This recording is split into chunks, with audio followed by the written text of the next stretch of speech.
उपराज्यपाल ने बख्शी स्टेडियम श्रीनगर में झंडा फहराया और परेड की सलामी ली।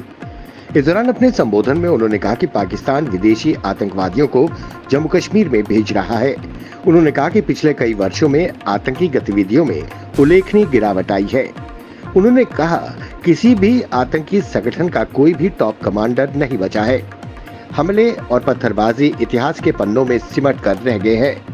उन्होंने पाकिस्तान पर निशाना साधते हुए कहा कि आतंकी समूहों में स्थानीय स्तर पर भर्ती में भारी कमी और लोकतंत्र में लोगों के विश्वास के मजबूत होने से हमारा पड़ोसी देश घबरा गया है।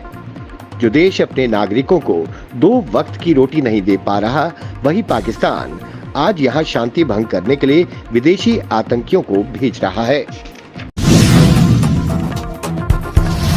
जम्मू कश्मीर पुलिस ने 78वें स्वतंत्रता दिवस की पूर्व संध्या पर दिवंगत पुलिस उपाध्यक्ष हुमायूं मुजम्मिल भट्ट को श्रद्धांजलि दी। उन्हें मरणोपरांत देश के दूसरे सबसे बड़े शांतिकालीन वीरता पुरस्कार कीर्ति चक्र से सम्मानित किया गया। डीएसपी हुमायूं भट्ट के पिता गुलाम हसन भट्ट ने कहा कि हमें उस पर बहुत गर्व है। हमें गर्व है कि हम माता पिता हैं और हम अपने बेटे की ऐसी उपलब्धि पर गर्व करते रहेंगे।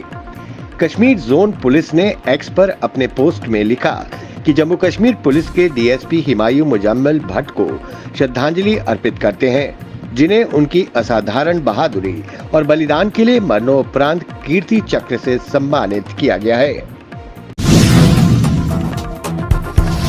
जम्मू कश्मीर में केंद्रीय गृह मंत्रालय ने आईपीएस अधिकारी नलिन प्रभात को नया विशेष महानिदेशक डीजीपी बनाया है। वो 30 सितंबर को मौजूदा डीजीपी आरआर स्वैन की जगह लेंगे।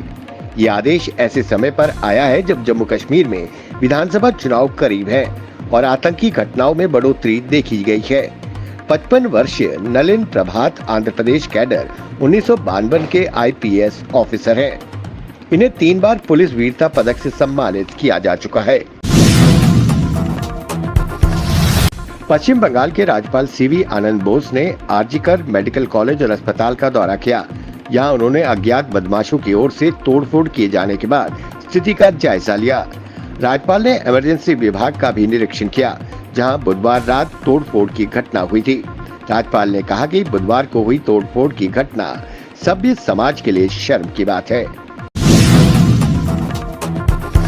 78वें स्वतंत्रता दिवस के मौके पर प्रधानमंत्री नरेंद्र मोदी ने 11वीं बार लाल किले पर ध्वजारोहण किया। ध्वजारोहण के बाद उन्होंने देशवासियों को संबोधित किया और उनके सामने विकसित भारत का विजन भी रखा। बता दें कि इस साल स्वतंत्रता दिवस की थीम विकसित भारत एट 247 है।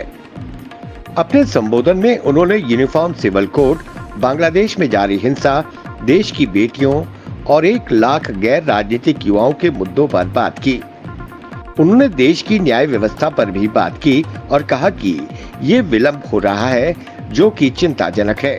हमारे देश की न्याय व्यवस्था में सुधार की बहुत जरूरत है। भारतीय सेना आतंक पर और कड़ा प्रहार करेगी। सेना ने आतंकियों के खिलाफ चलाए जाने वाले ऑपरेशनल हथियारों में स्वीडन का M4 रॉकेट लॉन्चर शामिल किया है।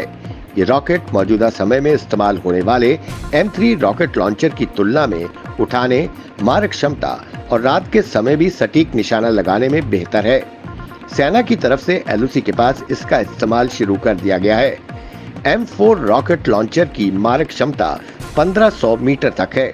M4 7 किलो का है। इसमें 4 अलग अलग तरह के बम रखे जा सकते हैं।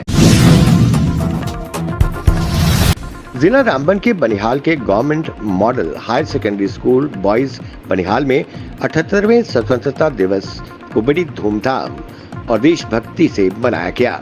एसडीएम बनिहाल ने राष्ट्र ध्वज फहराया और परेड की सलामी ली। इस मौके पर विभिन्न स्कूल के छात्र छात्राओं ने देशभक्ति से ओतप्रोत रंगारंग कार्यक्रम प्रस्तुत किए।